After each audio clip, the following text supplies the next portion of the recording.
Tight your leg. Crook your knee. Right arm as thus. Hand upon the head. No, as in despair.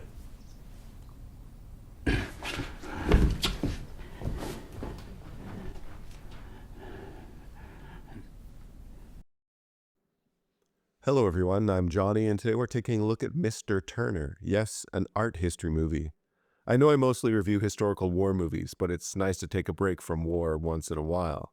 So I hope you don't mind some reviews on other great historical topics and movies, of which Mr. Turner is definitely one, and a personal favorite of mine.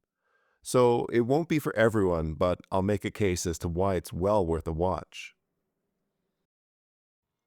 Turner is of course a period film taking place a few years prior to Turner's death in the mid-19th century. Turner died at 76 in 1851. The movie stands out from many other period films as it puts just as much emphasis on the time period than the actual story, and beautifully makes 1840s England as much as a star of the film as Turner himself. The movie does not follow a typical story arc. In fact, it lacks significant events or conflicts and resolutions.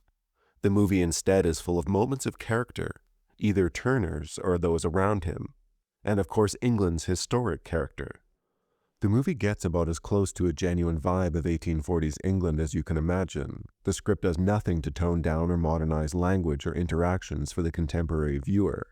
Accents and colloquialisms come on as thick and rich, as the teeth and complexions are bad.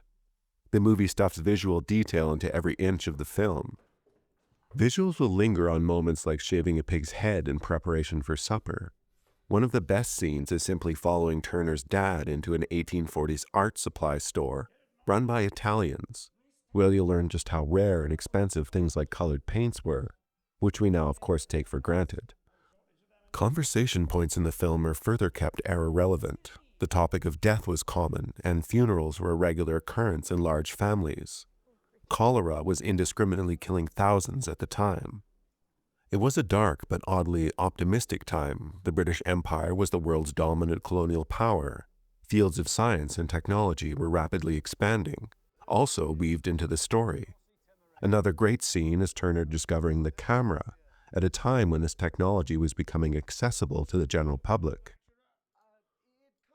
The movie should easily appeal to those who like art history, Victorian-era history, or subtle but brilliant acting. The script too is brilliant, but also subtle and slow, focusing more on colorful interactions. Sets for the film are excellent, featuring beautiful landscapes and galleries. The production crew meticulously attempted to recreate the way paintings of the era were displayed.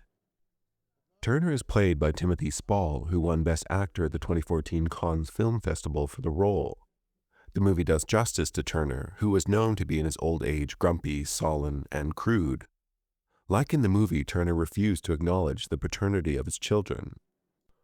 But Turner was also brilliant and energetic, with an extreme focus on his art. His process could be unorthodox. He was even known for spitting on his paintings, and could create quite the spectacle when painting publicly. Turner also had a heart, as we learn in the movie. True to history, Turner left his paintings to the people of Britain when he died. Turner was raised by his father, a barber. His mother was mentally ill. He grew up in the Georgian era, and in an area of London during a time when gambling and prostitution were rampant. His fame as an artist would push him into high society, and what you got, at least portrayed on film, was a man who struggled socially and viewed much of the social world as either an obstacle of his work or a place to take momentary comfort when not creating. Above all else, Turner is portrayed as a deeply flawed human who is really only comfortable when creating.